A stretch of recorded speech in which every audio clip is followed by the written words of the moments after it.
जय माता दी सभी को। मां वैष्णो देवी भक्ति यूट्यूब चैनल के ऊपर आप सभी का स्वागत है। आज है 14 जुलाई 2025 और मैं अभी मौजूद हूँ माता रानी के कटरा शहर के अंदर। कुछ ही क्षण में मैं माता रानी के दर्शन करने के लिए निकलूंगा बाणगंगा मार्ग के रास्ते से, तो जुड़े रहिएगा इस ब्लॉग के अंदर। एंड इस ब्लॉग के अंदर लोग आपको माता रानी की यात्रा रिलेटेड बहुत इंपॉर्टेंट जानकारी देंगे। कैसा मौसम है, क्या नए अपडेट्स है, क्या कुछ नया बना है, सब कुछ इसी ब्लॉग के अंदर हम आपको शेयर करेंगे। जय माता दी।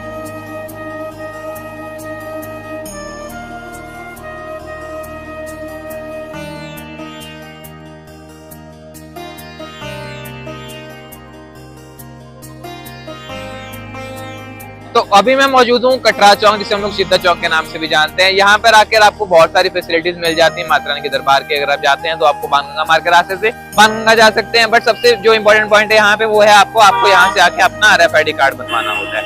RFID कार्ड बनवाने के लिए आपको कुछ नहीं करना है। आपको जैसे यहाँ पे देखना है टूरिस्ट रिसेप्शन सेंटर का बोर्ड दिखेगा, उसके साथ में जो व्हाइट बिल्डिंग सामने दिख रहा है वहां पर जाकर आप अपना RFID कार्ड बनवा सकते हैं। नेक्स्ट शॉट में आपको दिखाऊंगा कि RFID कार्ड बाहर से कैसे सकते हैं, उसका सिनेमैटिक शॉट। जय माता दी।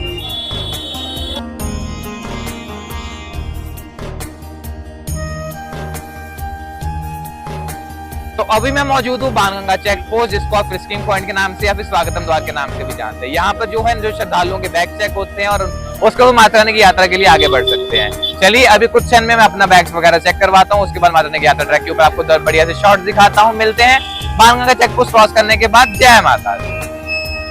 बात करें मौसम की अपडेट, तो आप अभी देख सकते हैं कि यहाँ पे कटरा में अभी भी बारिश पड़ रही है, तो अपने साथ अपना एक रेनकोट जरूर लेके आइएगा। बात करें हेलीकॉप्टर सर्विसेज की, तो अभी के लिए हेलीकॉप्टर सर्विसेज बंद है बिकॉज बारिश। तो मैंने जैसे अभी बाणगंगा चेक पोस्ट को क्रॉस किया है, जिसको हम फ्रिस्किंग पॉइंट बोलते हैं। अभी मैं आया हूँ इस पॉइंट पे जहाँ पर वो बहुत इंपॉर्टेंट पॉइंट है, जैसे कि जिस पॉइंट से रास्ता निकलता है तारामुकुट मार्ग के लिए और पुराने बाणगंगा मार्ग के रास्ते से अगर आप यात्रा टैक्सी जानते थे उसके लिए। तो आइए पहले वो उसके बारे में जानते हैं। देखिए जब भी आप बाणगंगा चेक पोस्ट को क्रॉस कर लेते हैं आपको कुछ इस तरह का पॉइंट आएगा जहाँ पे लिखा होगा ताराकुंड मार्ग और सीढ़ियां नीचे जा रही होंगी। अगर आपको माता रानी के पारंपरिक मार्ग जाने के बाणगंगा मार्ग से माता रानी की यात्रा ट्रैक करना है तो आपको ऊपर की तरफ जाना है। अगर आपको नए रास्ते जाने की ताराकुंड मार्ग से यात्रा ट्रैक करना है तो आपको नीचे की ओर जाना है। दूसरा चीज, अगर आपको गुलशन जी के लंगर के ऊपर जाना है तो आप देखिए यहाँ से जो स्टेज नीचे आती है उसके साइड पे व्हाइट कलर का गेट लगा है, उसके अंदर से आप अंदर जाते हैं तो आपको गुलशन जी के लंगर की ओर जा सकते हैं। दूसरी बात, अगर आप बाणगंगा चेक पोस्ट से जाना चाहते हैं, बाणगंगा मार्ग से जाना चाहते हैं तो आप इस रास्ते से जा सकते हैं।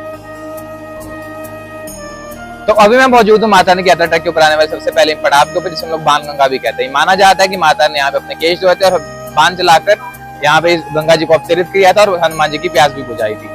इसे हम लोग बालगंगा के नाम से भी जानते हैं। अभी देखिए बारिश का सीजन है, यहाँ पे बाणगंगा का जो फ्लो है वो काफी तेज है। तो एक सजेशन दूंगा कि अगर आप स्नान करना चाहते हैं बाणगंगा में, उसके बाद यात्रा ट्रैक के ऊपर अग्रसर होना चाहते हैं तो यहाँ पर बाथिंग घाट बना रखे हैं माता रानी के शाइन बोर्ड द्वारा, तो आप वहां पर जाते हैं। बाथिंग घाट आपको बाणगंगा घाट के ऊपर और गीता घाट दोनों के ऊपर मिल जाएंगे।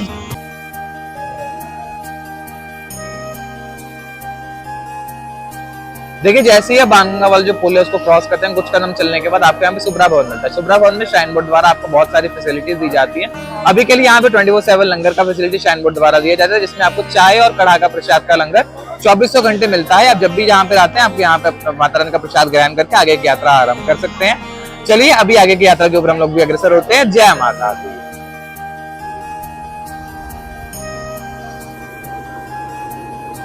देखिए जब भी आप माता रानी की यात्रा ट्रैक के ऊपर आपको बाणगंगा में स्नान करने के बाद ही आगे बढ़ना है, तो आपके पास दो ऑप्शन है। पहला ऑप्शन होता है कि आप बाणगंगा घाट है वहीं पर स्नान कर लीजिए, क्योंकि वहाँ पे प्रॉपर वॉशरूम टाइप बना हुआ है, वहाँ पे आप स्नान कर सकते हैं बाणगंगा के पानी। दूसरा आपके पास ऑप्शन होता है कि आप गीता घाट आ सकते हैं। यहाँ पे प्रॉपर जो बाणगंगा नेचुरल फ्लो होता है उसके अंदर जाकर आप बारिश के मौसम में गीता घाट को मोस्टली बंद कर दिया जाता है, बिकॉज यहाँ पर बहुत हो जाती है, लोग बह जाते हैं तेज बारिश में।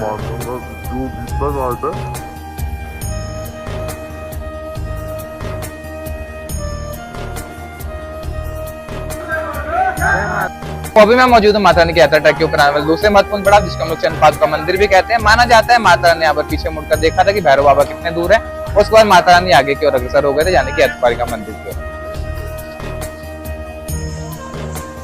देखिए जब भी हम माता रानी के दरबार आते हैं, यात्रा ट्रैक पे होते हैं, आपको बाणगंगा से लेके अतवारी तक बहुत सारे शॉर्टकट स्टेज मिलेंगे। मैं आपको एक चीज बोलना चाहूंगा, आप स्टेज ले सकते हैं तो आप जा सकते हो, बट देखिए जब भी आप ध्यान रखिए कि स्टेज आप अगर तो अभी मैं जस्ट पहुंच चुका हूँ अर्धकुंवारी बैटरी कार काउंटर के ऊपर एंड यहाँ पे अभी मेरे पास ऑनलाइन टिकट है बैटरी कार का, तो मैं ऑनलाइन टिकट दिखाकर माता रानी के दरबार पर निकल जाऊंगा। बात करेंगे आपको कैसे कैसे लाइन में लगना है, इसका हमने डिटेल्ड वीडियो ऑलरेडी हमारे चैनल पे डाल रखा है, बट मैं फिर भी बता देता हूँ। जो लेफ्ट साइड वाली लाइन है वो ऑनलाइन की लाइन है, जो ये राइट साइड वाली जो गेट बंद देख रहे हैं जहाँ पे मेरा फिंगर आ रहा है वो ऑफलाइन का लाइन है। जब भी आपको ऑफलाइन का टिकट लेना है आपको ये वाली लाइन में लगना है जहाँ पे वो भैया खड़े हैं, अगर ऑनलाइन का लाइन लेना है तो वो वाला लाइन में लगना है जहाँ पे वो गेट बिल्कुल बंद है।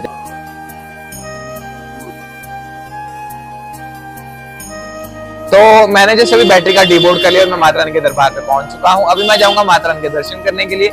नेक्स्ट क्लिप में आप दर्शन करेंगे माता रानी के दरबार के। जय माता दी।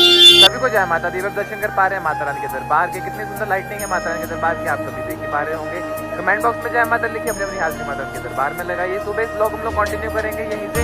आपको माता रानी के दरबार पे साइन बोर्ड द्वारा क्या क्या फैसिलिटीज दी जाती है उसके बारे में आपको डिटेल में बताए जाएंगे। रोपवे का ऑफलाइन टिकट कैसे बुक होता है वो भी आपको इसी वीडियो में कंटिन्यू में बताएंगे। जय माता।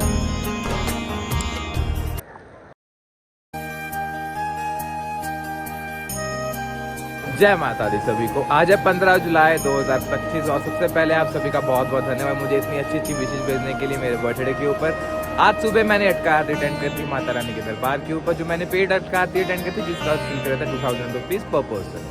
अभी की बात करें तो मैंने अटका आरती अटेंड कर लिया है, मैंने ब्रेकफास्ट कर लिया है एंड अभी मैं जा रहा हूँ आपको माता रानी के दरबार का प्रॉपर एक टूर देने के लिए कि आपको माता रानी के दरबार के ऊपर क्या क्या फैसिलिटीज मिल जाती है। मेरे अभी जस्ट पीछे है दुर्गा भवन। बात करें दुर्गा भवन में आपको फैसिलिटीज मिलता है कि आपको यहाँ पे डॉर्मेट्रीज मिल जाता है, रूम्स मिल जाता है, हेलीकॉप्टर का करंट टिकट मिल जाता है, आरती का करंट टिकट मिल जाता है। बात करें रूम्स की एंड डॉर्मेट्रीज की तो आपको रूम्स की बुकिंग ऑनलाइन नहीं करवानी पड़ती जो 2 महीने पहले होती है। बात करें डॉर्मेट्रीज की बुकिंग के बारे में तो आपको वो निहारिका भवन से सुबह जाकर लेनी होती है। करंट काउंटर यहाँ पर जो है वो सिर्फ और सिर्फ अटका आरती और हेलीकॉप्टर की बुकिंग का मिलता है। अगर आप दरबार आ रहे हैं और आपके फैमिली मेंबर्स के लिए प्रसाद या फिर कुछ सुवेनियर वगैरह लेके जाना चाहते हैं दरबार का तो आप यहाँ पर सुवेनियर शॉप पर आ सकते हैं। ये सुवेनियर शॉप की लोकेशन भवन पर 2 है। ये एक तो है जब आप दर्शन करके बाहर आते हैं तो नाजिर प्रांगण के पास है जाने के डिस्पेंसर के पास है। दूसरा जब आप काई वॉक के पास आते हैं तब उसके पास है। अगर आप आप यहाँ से लेके आगे जा सकते हैं। हमको एक बहुत कॉमन पॉइंट रहता है कि भैया हम लोग दरबार जा रहे हैं तो हम लोग बैग्स वगैरह कहाँ रखे, दरबार पे लॉकर्स वगैरह नहीं मिलते। तो देखिए श्राइन बोर्ड ने इसका भी सोल्यूशन आप सभी के लिए निकाल दिया है। श्राइन बोर्ड ने लॉन्च कर दिया है मंदिर रिक स्मार्ट डिश लॉकर सर्विस, जहाँ पर आपको 50 रुपये देने हैं 3 घंटे के लिए। उसके बाद प्रति घंटे के आपको 10 रुपये या फिर 15 रुपये के आसपास कुछ देना होता है एंड आपको यहाँ पर स्मार्ट लॉकर मिल जाता है। याद रखिएगा इसका जो पेमेंट होता है वो यूपीआई के माध्यम से ही करना होता है, यहाँ पर कैश पेमेंट नहीं चलता है। तो अगर आप दरबार आते हैं तो इन फैसिलिटी का भी माता रानी के दरबार पर बेनिफिट उठा सकते हैं। जब भी आप माता रानी के दरबार आते हैं मेरा एक पर्सनल सजेशन है आप सभी के लिए कि आप दुर्लभ दर्शन सेंटर जरूर आए। यहाँ पर आपको वीआर के माध्यम से कटरा से लेकर माता रानी के दरबार तक के पूरे दर्शन करवाए जाते हैं। प्लस इसमें माता रानी के पेंडेंट रूप का एक ऐसा दर्शन है जो आपको कभी लाइफ में नहीं एक्सपीरियंस हो पाएगा। तो मेरे एक रिक्वेस्ट है कि जब भी आप माता रानी के दरबार आते हैं तब दुर्लभ दर्शन सेंटर जरूर आए। इसकी तो श्राइन बोर्ड द्वारा काफ़ी जगहों पर भोजनालय बनाए गए जहाँ पर आपको बहुत नॉमिनल प्राइस के ऊपर भोजन खाने के लिए मिल सकता है। जैसे कि आपको यहाँ पर अराउंड 55 रुपीज़ के अंदर राजमा चावल या फिर कड़ी चावल की प्लेट मिल जाती है एंड यहाँ पे चाय वगैरह भी आपको मिल जाती है। फिर अगली फैसिलिटी की तो माता रानी के दरबार के ऊपर आपको फ्री डिस्पेंसरी भी मिल जाती है। अगर आपको कोई भी इशू आता है तो आप यहाँ पर आकर निःशुल्क अपना इलाज करवा सकते हैं। देखिए अगर आपको दरबार पे कोई यज्ञ वगैरह करवाना होता है तो यहाँ पर दरबार पर एक यज्ञशाला बना हुआ है। उसका अगर आपकी उसकी बात करें तो विदाउट मतलब यहाँ पे बिना आए आपको यज्ञ करवाना है तो उसका शुल्क रहता है 21 रुपये। उसके अंदर आपका जो नाम लिया जाता है एंड यज्ञ के अंदर आपकी आहुति दे दी जाती है। उसके साथ साथ अगर आपको इन पर्सन यहाँ पे अटेंड करना है तो आपको 5 बंदों का यहाँ पे 11,000 रुपये का शुल्क देना पड़ता है।